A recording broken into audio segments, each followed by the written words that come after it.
Yo, what's good, YouTube? Today we're reacting to teen accidentally runs into secret cult's body dump.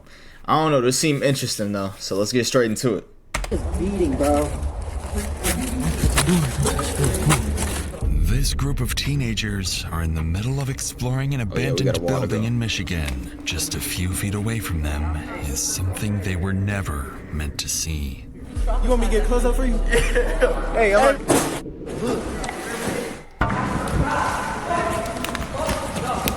Come on, Aiden. Oh, so this ain't fake. This one like, oh, this is real.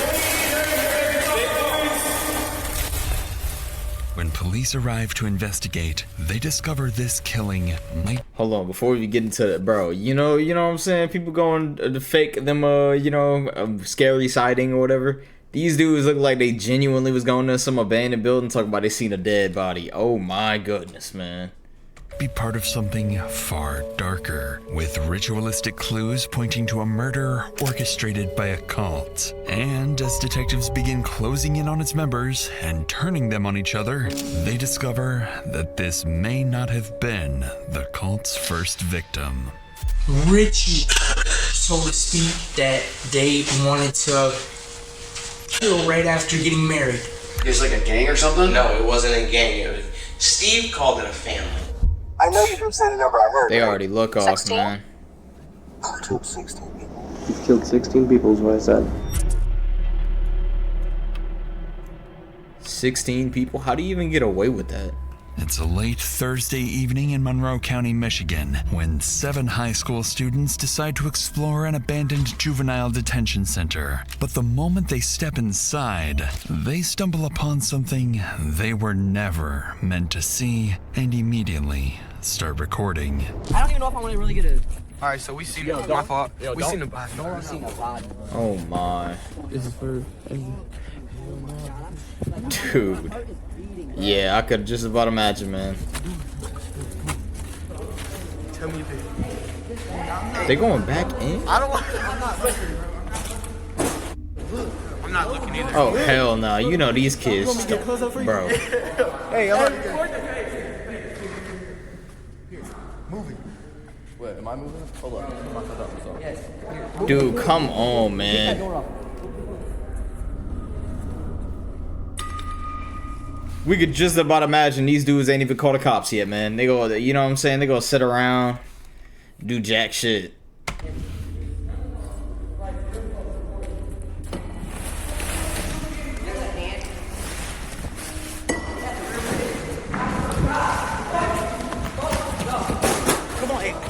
Was there other people in there? I heard a noise. Upon seeing what appears to be the dead body of a young woman, the boys run back to their car and drive off. Despite knowingly trespassing, one of them calls 911 and begins describing in detail the gruesome discovery they had just made inside. Monroe County 911. What's the address of your emergency? Hi. So we were exploring a abandoned building, and I think we found a dead body. Okay, what was the address? Right now we're at the Monroe Travel Center. Where was the address you were exploring? It's the old student center, or like an old school or something. You're pretty far away from Netto. Yeah, because we drove away and we didn't know what to do. Tell me exactly what happened. Like, he moved a door that was on the ground, and underneath it there was his tarp, and under the tarp he saw a foot. So we left and called. Can you give me a call when you get back to the... Ooh, okay, so like they didn't even know it was under that tarp, I guess, until they moved it. Okay, that sounds a little different. Pilot Center? Yes. After directing They the knew, teams though. to a safe location, Michigan State Police are dispatched to Boysville, an abandoned juvenile campus with dozens of rooms and corridors. Once officers arrive with no electricity and a potential homicide scene waiting inside, they draw their weapons and prepare to move in. Just keep track of how many rooms, like, look at how many sections there are of the building. Keep track of how many sections you think you're going through so you don't get lost. Yeah. You don't know. So who you could three be want to up go in first, me and Llewellyn will stay back. Monroe.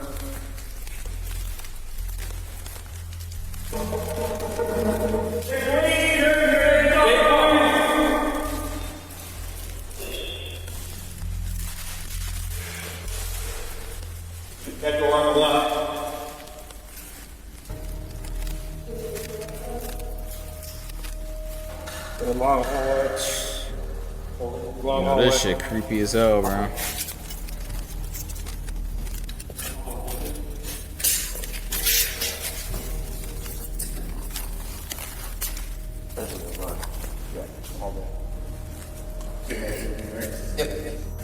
On the floor, underneath the tarp, lies the deceased body the teens found earlier. But before officers can properly examine it, they have to clear the rest of the building and make sure they're the only ones inside. There's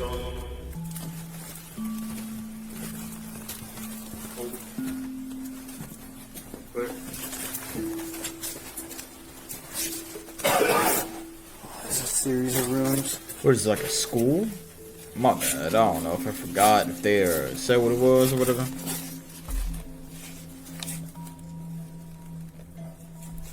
Multiple doors here. Let me take right.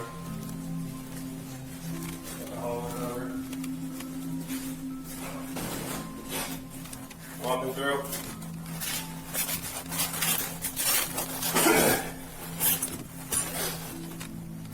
Walking through. I could just about imagine the smell up in there, man.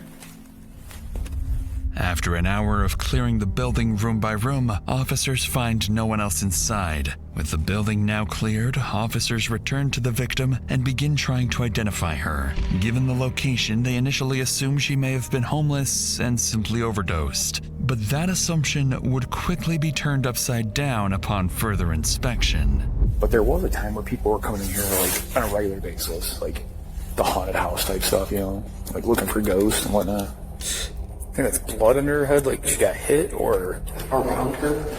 yeah. Well, unless suspect is on top and slams your head on the ground. Oh my. Yeah, it's not blood. No. It's like bronze. Almost gold. I forgot. They said it was like some cult or something. You know, they was doing some crazy ass ritual shit, man. It's all over. It's on her face, her arms, On her neck. her shirt. Look at how her legs are positioned. Shirt's pulled up. I'll get my fingerprint scanner out here in a little bit. Yeah, I wasn't gonna. Yeah, probably what, mid-20s, 30s maybe. I mean, she might not even be local. It might be somebody a truck driver picked up. As officers continue examining the body, they notice several unusual details. The victim is covered in an unfamiliar substance, surrounded by candles, and across her legs are what appear to be scribbles and strange markings. While one officer moves to retrieve a portable fingerprint scanner a few miles away, another group of officers makes contact with the teens who discovered the body. They're all shaken up yet cooperative, handing over the video they recorded inside. And it quickly becomes clear to detectives that they're far more worried about a trespassing charge than being tied to what happened to the victim, so they're eventually let go. Back at the abandoned property, the officer scans the victim's fingerprints and learns that she is, in fact, a local, 22-year-old Kayla Sadowski.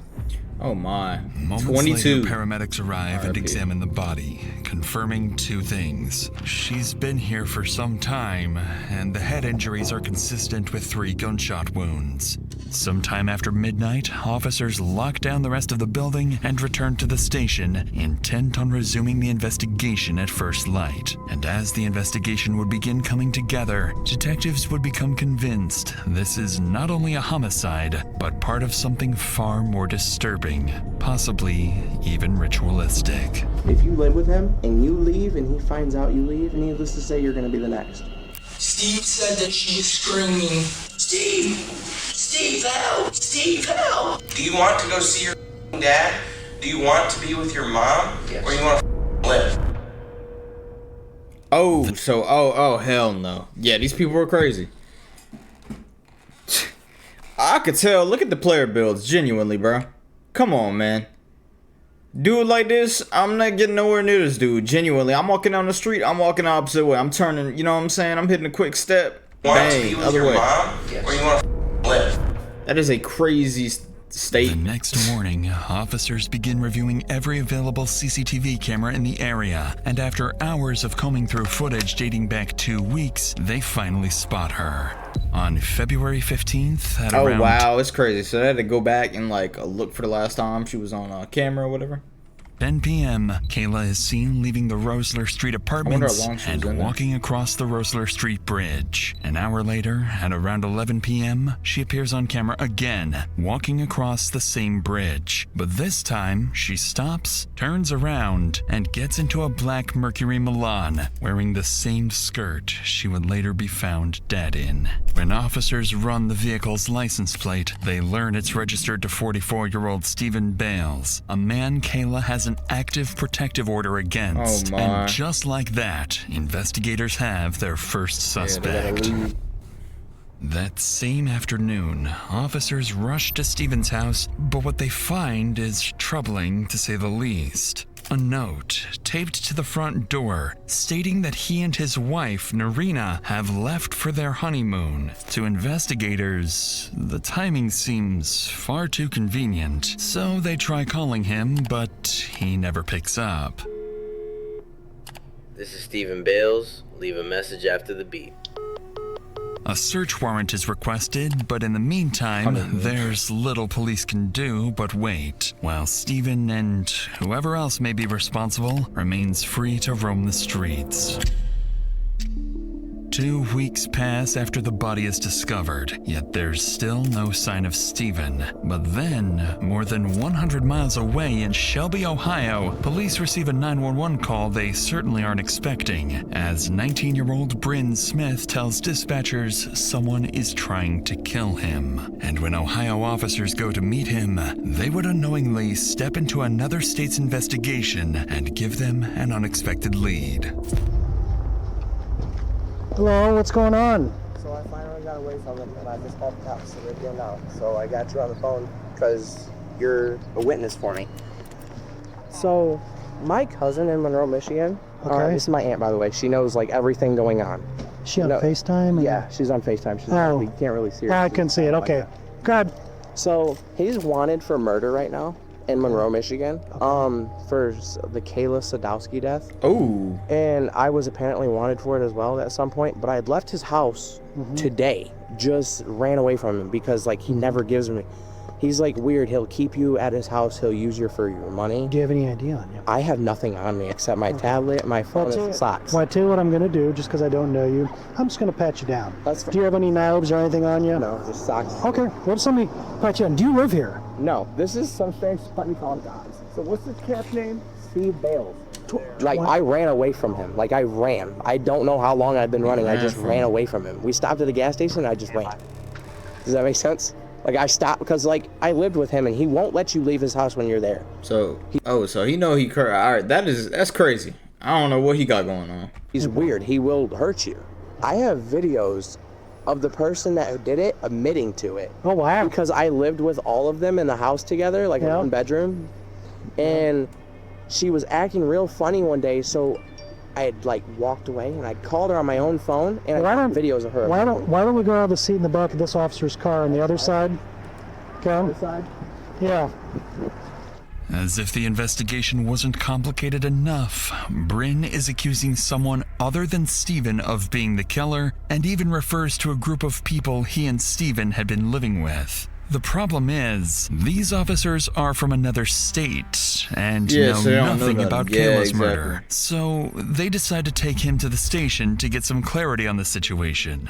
Upon arriving, officers contact Michigan State Police, and that's when they are finally briefed on Kayla's murder investigation. More than anything, Michigan investigators are fixated on this alleged confession video, urging Ohio detectives to obtain it as quickly as possible. And once Bryn sits down for his interview, what he would go on to describe would sound to detectives almost as if he just escaped a cult. Now you don't gotta worry about me being killed. So they were, I guess, messing or, I don't know, hanging around the wrong people. I'm hearing this cult, bro. What was, and this gentleman that apparently killed this girl, what's his name? Steve. Well, I know who killed her. I have a video of her admitting to it. Because we all lived in the same apartment together. So there was a one-bedroom apartment that he owned, him and his wife. He had like 8 people living there. I was one of them. And in order to live there, he took your food stamp card. He would take whatever cards you had, and basically your money and everything was his. I did not agree to that. So he knew not to take from me. I just stayed there. I slept on the couch. I woke my head and I laid my head. So we're going down, and he gets married through all this.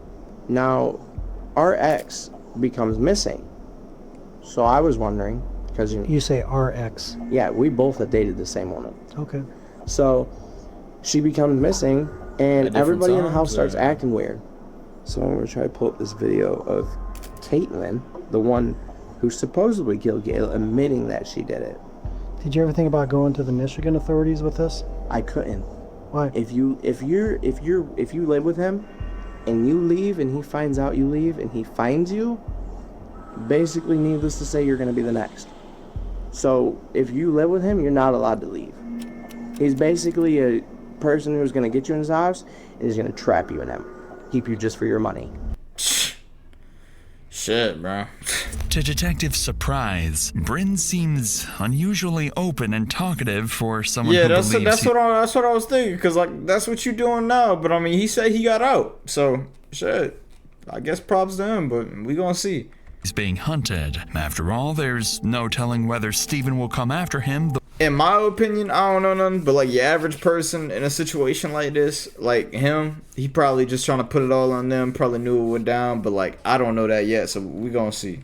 But like yeah, he could. The moment this interview is over, Could be a at big this help, point, investigators need to see this video Bryn can't stop talking about. But what they're about to see would be far more than Bryn promised. So who do you think killed this girl? I know who killed her. I got the video right here to show you. Okay, well, let's see it, my man. Okay. You can obviously tell I was shocked as hell. How many? I know you didn't say the number I heard, right? 16? You've killed 16 people is what I said. And you see I haven't never been to jail for it. And you see I've never been to jail for it. He's alright. Look, that ain't even alright, bro. And now I have one more video of her admitting that I was the killer of Kayla, basically. Why did you threaten my son? She threatened my son.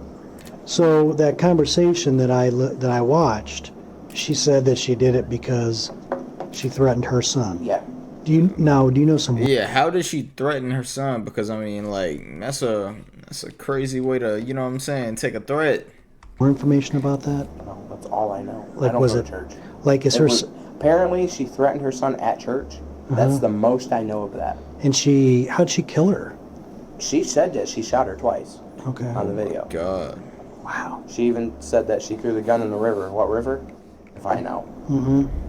The woman in the video is 33-year-old Kaylin Ramsey, seemingly implying that she was responsible not only for Kayla's death, but for 15 other murders as well. It's a chilling claim that investigators would have no choice but to look into, Facts. especially coming from someone they would later connect to a deadly cult.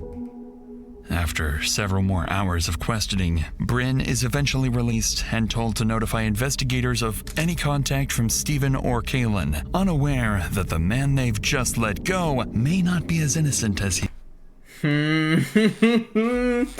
Hey, look at it. Come on, man.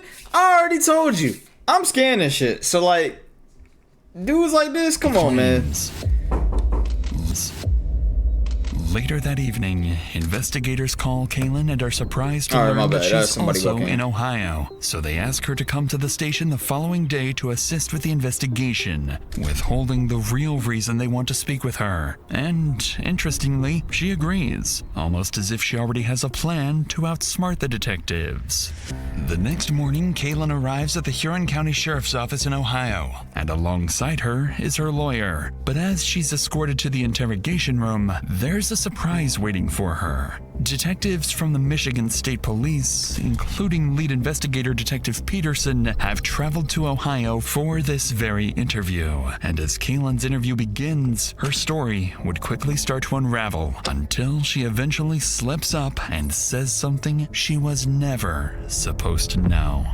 But before we get to that, this case is a disturbing reminder of how quickly someone else's actions can change your life forever. In January 2021, 62-year-old I'm gonna assume this is it. over it off We're not his. watching on that shit. They were to the people.com/Dr. Insanity.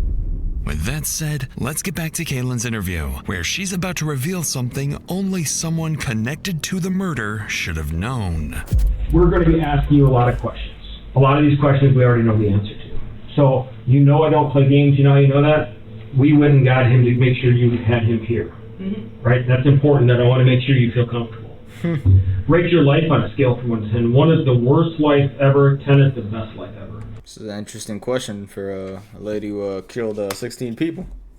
Right now, yeah, it's a 1. It's a 1? But after, hopefully today, it'll be a 10. Okay.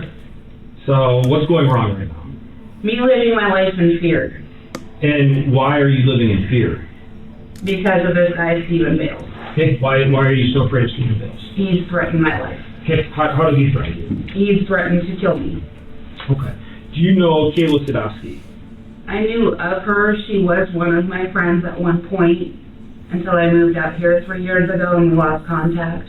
Tell me about her. Tell me about Kayla. She was such a sweetheart.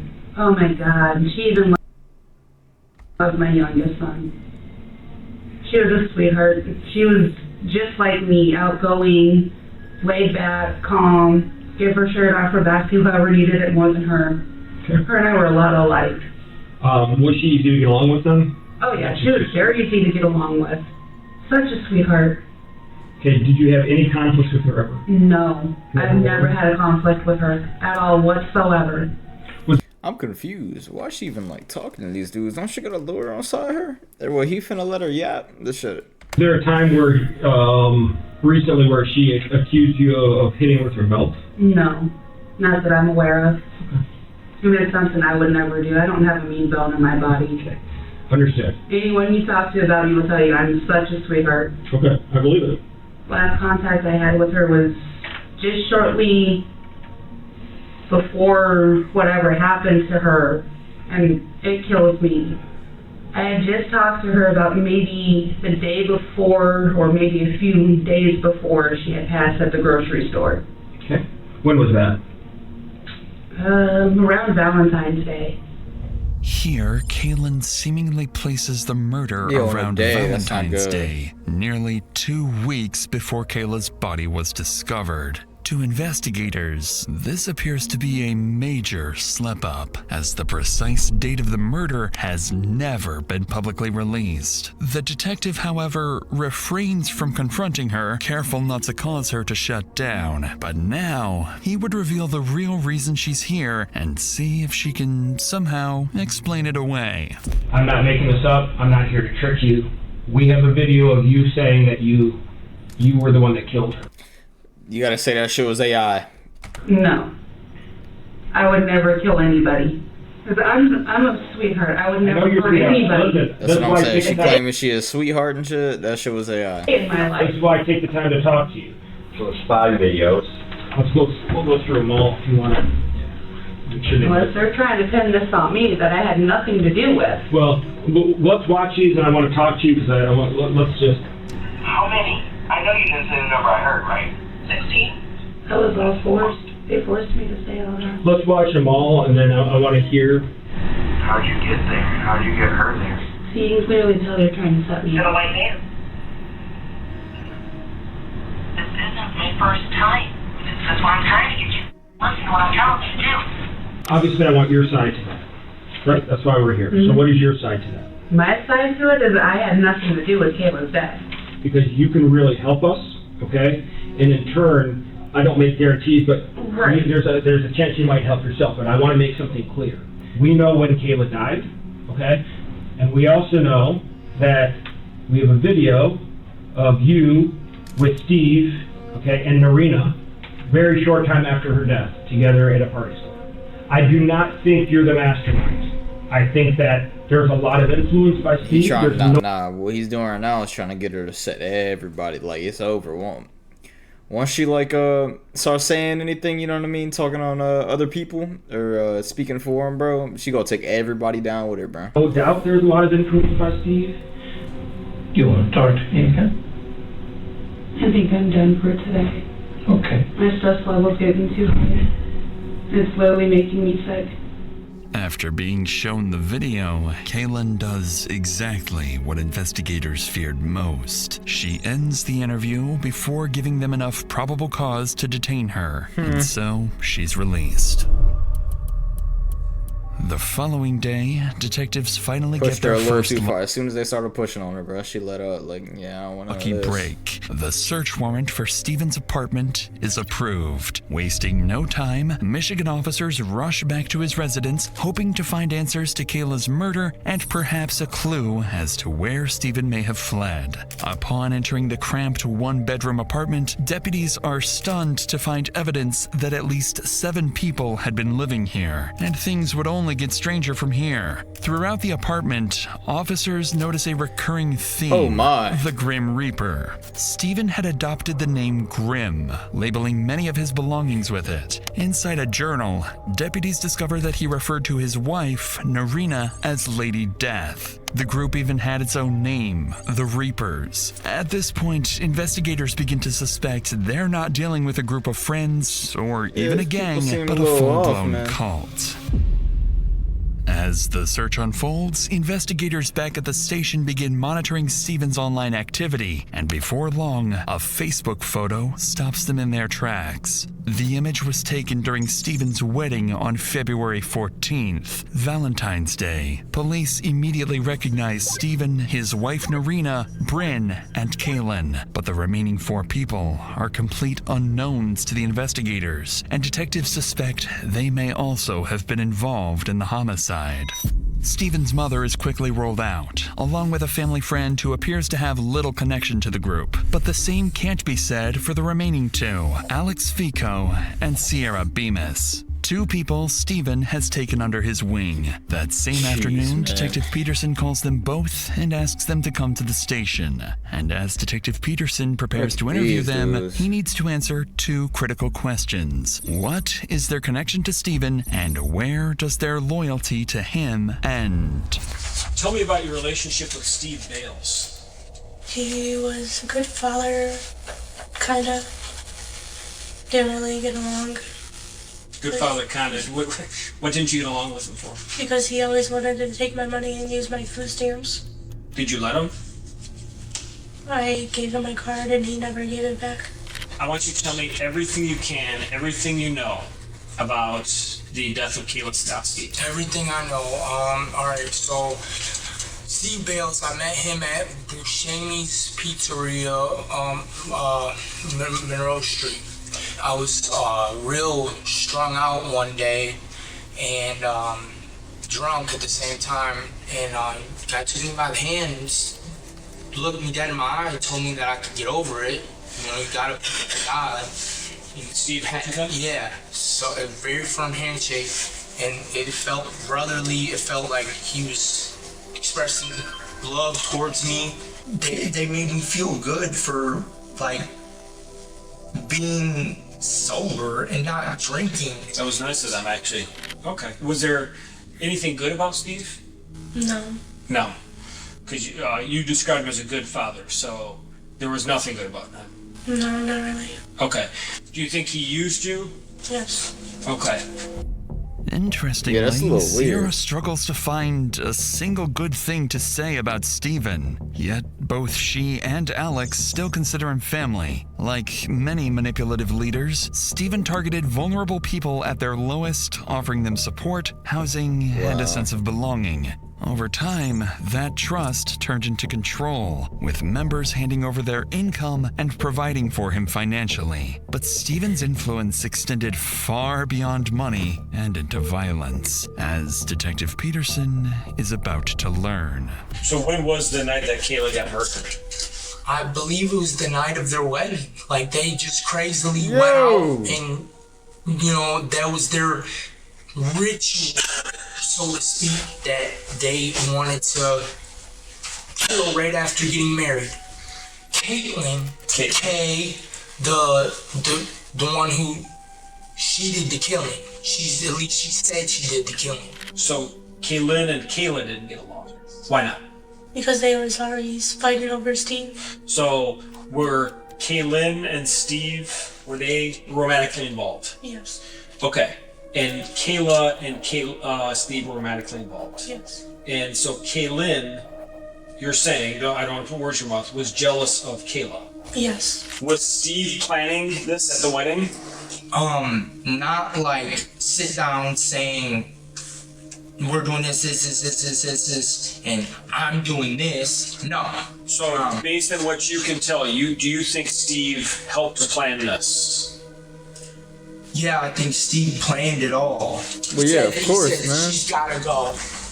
That's what I'm saying. If he don't want to control, he don't want calling the shots, bro. That's insane. Reviews continue. Detective Peterson learns that Steven was involved with 3 women at once. His wife, Narina, Kaylin, and Kayla. With tensions between Kaylin and Kayla escalating for months, detectives suspect Steven was deliberately fueling his rivalry for his own benefit. But Detective Peterson would soon learn that Steven wasn't the only man in the house exploiting the women. I mean, of course, bro. Look at this dude, bro. He ain't never touched a girl in his life, As bro. Alex's and Sierra's interviews are unfolding, detectives decide to give Bryn a call and ask him to come to the station. After being the first to expose Kaylin and appearing in Steven's wedding photos, Peterson is convinced he must know more about the murder than he initially admitted. Oh, yeah, of course. I mean, you got the 2 other people that did. This dude just can't own my. As he sits down for his interview, investigators are about to discover that Bryn played a role as well. One he conveniently Bro, failed to come mention. on, bro. This dude is smirking and shit. Bro, come on, bro.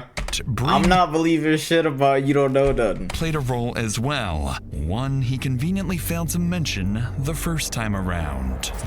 Because I know you guys have camera footage of me driving. I know you guys got footage from where I picked her up. I'm not stupid. Exactly. And where did you pick her up at? At the corner store. Did you just pick up her? Are you alone or are you with anybody else? Oh, no. There was someone else in the car. Who was with you? Steve. So, what was the conversation that led to you Dude picking can't her even up? drive by himself. Hey, man. where are you? What are you doing? Nothing. Off of work. What are you doing? Nothing. You want to hang out for a few? Well, there was Steve's chance because he knew I was talking to her. Yeah, you better do that. Okay. So, does she think... And I'm not sure, does she think that you guys are dating again at this point on February 16th? Yes, because she called me babe at one point. Okay, so what makes you think that she's now... I didn't like that. What makes you think she's now... She believes that you two are together as a couple? Because she called me babe for like 3 times. I didn't say anything, but the 4th time I said something So about before it, you picked her up but I on wasn't. February... I'm confused. Is he like saying he didn't like that or like to say he wasn't involved in nothing? February 15th or I think that's 16th what in he's the going black right car now. with Steve hiding in the back seat. And if I got anything wrong, correct me. I'd just like to kick it back out so we're on the same page. When was the last communication you had before that? Was there any communication that made her think that you guys were together as a couple? Any like pillow talk type of stuff? The most I can think that she think we were together is when I said, I love you, you're a really good friend of mine. And I said that on Valentine's Day because she called me and said, I got chocolate for you.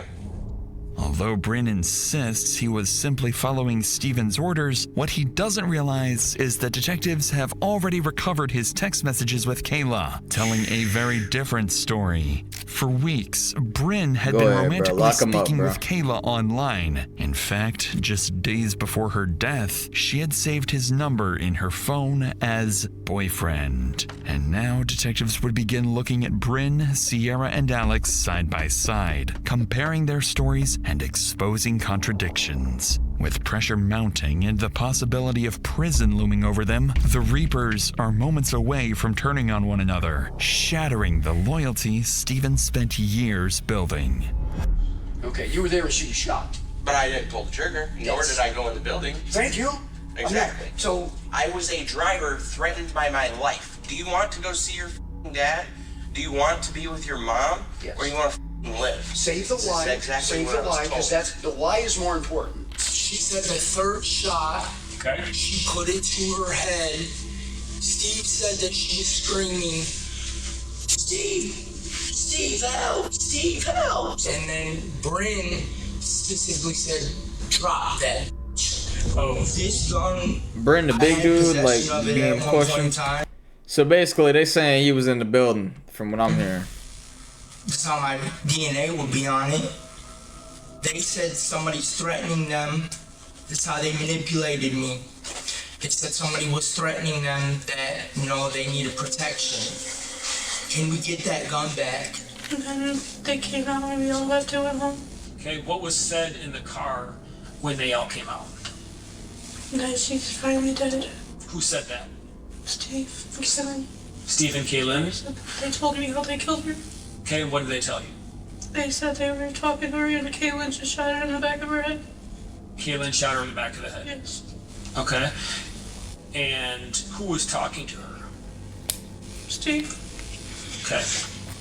As you You see, have the same green pocket knife? Yeah, as you see, it was. Why do you guys all common. have green pocket knives that are the Well, same? we also had green bandanas. What?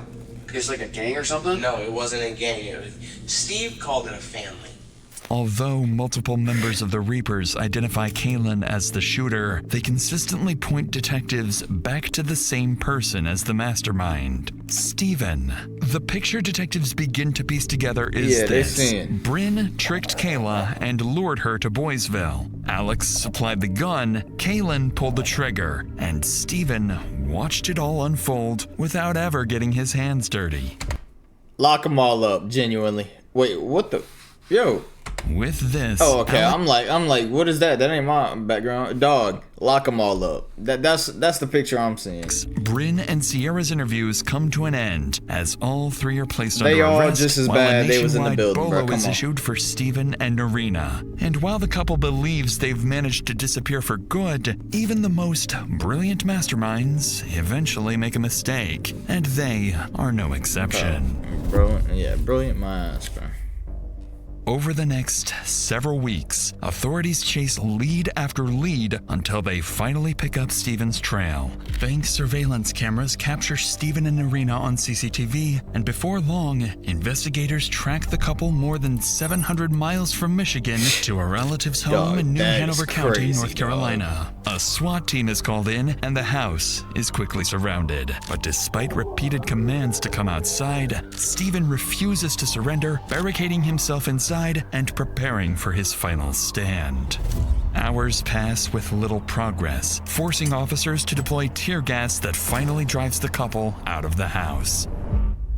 More than 6 weeks after the murder, Steven and Narina are taken into custody and transported into the New Hanover County Sheriff's Office. At this point, detectives know a lot, but not everything. They still need to determine whether Steven orchestrated Kayla's murder or if the Reapers acted on their own. And with investigators believing they're dealing with a dangerous cult, they can't rule out the possibility that there are other victims still waiting to be found. Yeah, that's what I was Perhaps thinking even back in my the head, bro. 15 other murders Kaylin claimed to have committed.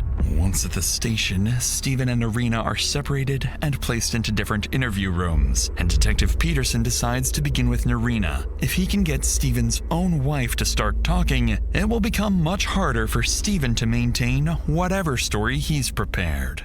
Do you know Kayla Sadowski? I do. Okay, tell me about her. She's a good friend. Did you have any conflicts with her? No. Were you jealous of her at all? No. Was she romantically involved with Steve before you? So you didn't have any jealousy or anything like that about her? So, they went to pick her up. You stayed at the apartment. Straight capping, But man. you knew at that point that they were going to pick up Kayla to kill her. Yeah, I knew that. Okay. At that point, and just out of curiosity, any reason you didn't call the police? I did not call the police. There we go. So lock her up. That's all we needed. No. Okay. They came back. They told me that they were going to go back the next. Come on, bro. They said so. The girl that's deceased was in a relationship with him beforehand. I know you probably already heard this. I mean, not dirt, but like, come on, bro. She comes after. I don't know how it came down, but they gonna say she ain't jealous, but she knows the girl is dead, and what she just don't care, and she's still with the dude. Come on, bro. She was jealous, man. Day to go get put suntan lotion on her, body lotion on her. She just as bad. That's her people. Whatever they can find, they have not had the smell on her. Look at the after felt kind of smell. They gonna put everything over her to cover that smell of her. Okay. Steve said the reason why I killed her because she put me in prison for 2 years. What did he say about what they had just done? He didn't say anything. He just kept his mouth shut. So So he didn't say much. No. But was he the organizing this whole thing? Was he the one that kind of controlling it and telling people to do this? Yeah. Against detectives' expectations, even Steven's own wife is telling them that he's the one behind it. With that, Narina's interview is wrapped up, and there's only one more person Detective Peterson needs to speak with.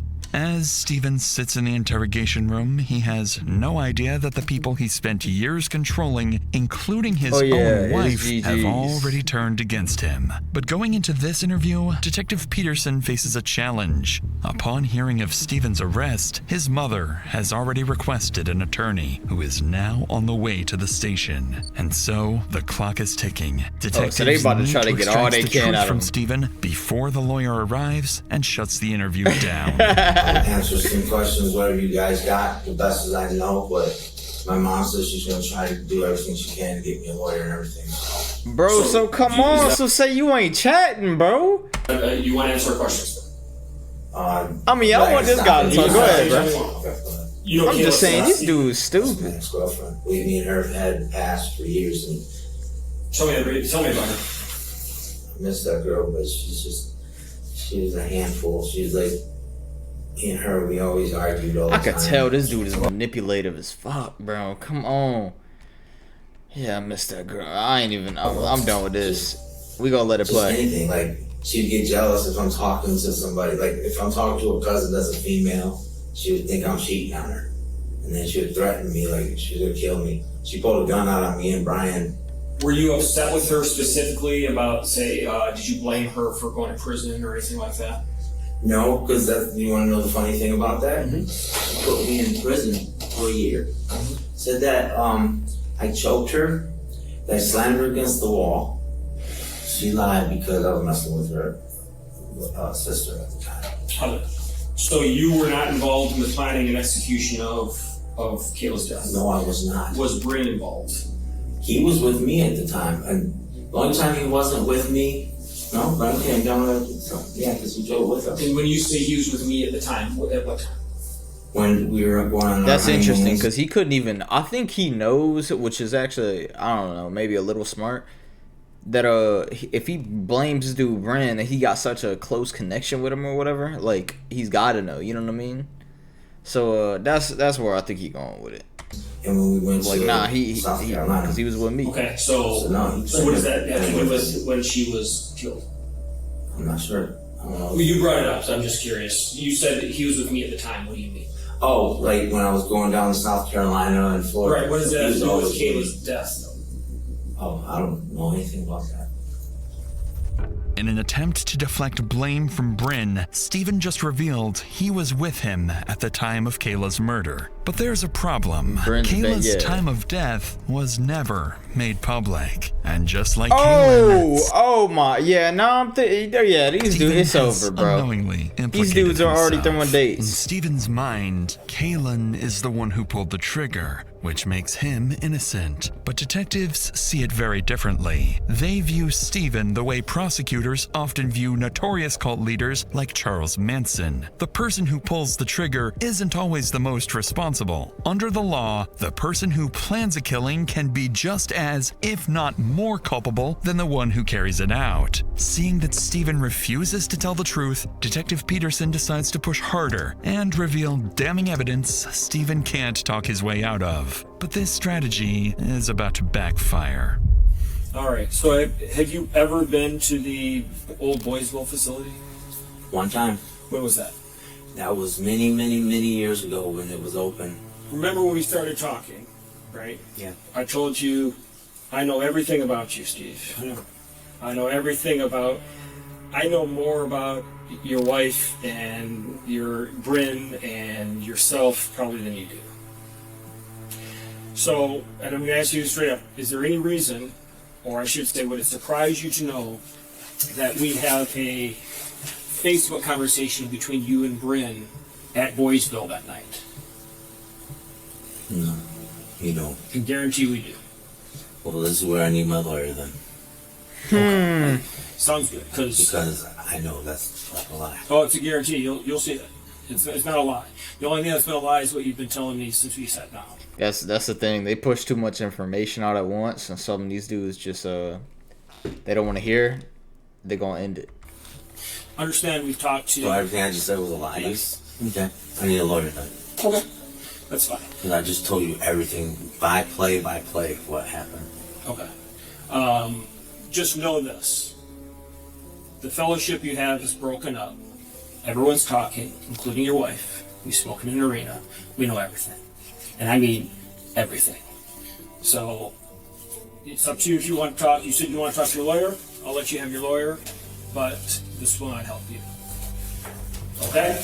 Any questions for me? No, sir. Okay.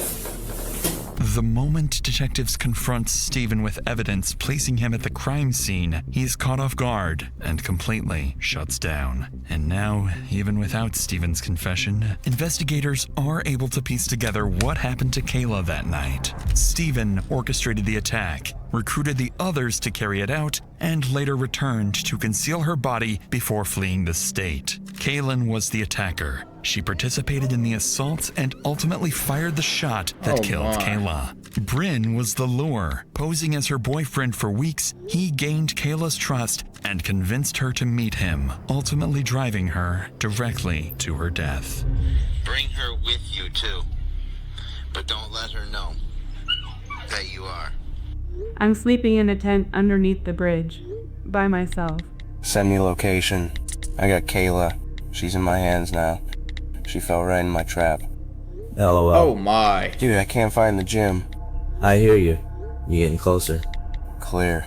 Sierra acted as part of the ambush team waiting for Kayla, serving as lookout. Look at all these dudes, bro. Folded. They all got a. Marina What is never this? went to Boysville that night. Instead, she stayed at the apartment monitoring a police scanner, ready to warn the group if law enforcement was approaching. And Alex supplied the firearm, later retrieving it and helping conceal the evidence afterwards. In the end, none of the Reapers would escape accountability. Alex pleads guilty to tampering with evidence and accessory charges, receiving a sentence of 5 to 10 years in prison. Narina receives 13.5 to 30 years, while Sierra is sentenced to 18.5 to 30 years after both pled no contest to second-degree murder. Bryn and Kaylin each plead no contest to second-degree murder and are sentenced to 40 to 60 years in prison.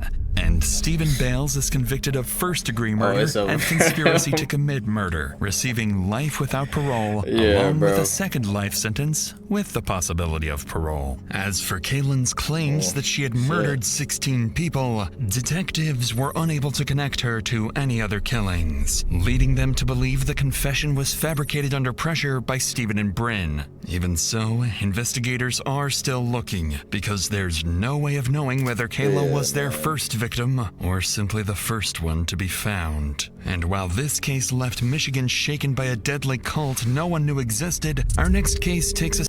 Alright, YouTube, we gonna end it right there, man. Hey, that was a good one, I guess, man. I feel like I think old dude with the firearm had like 5 years or whatever. I guess he was being. I'm not hearing none of that though, genuinely. Especially if he was trying to hide the weapon, bro. Some dude's gonna use them just as bad, bro. So I'll catch y'all on the next reaction. Peace.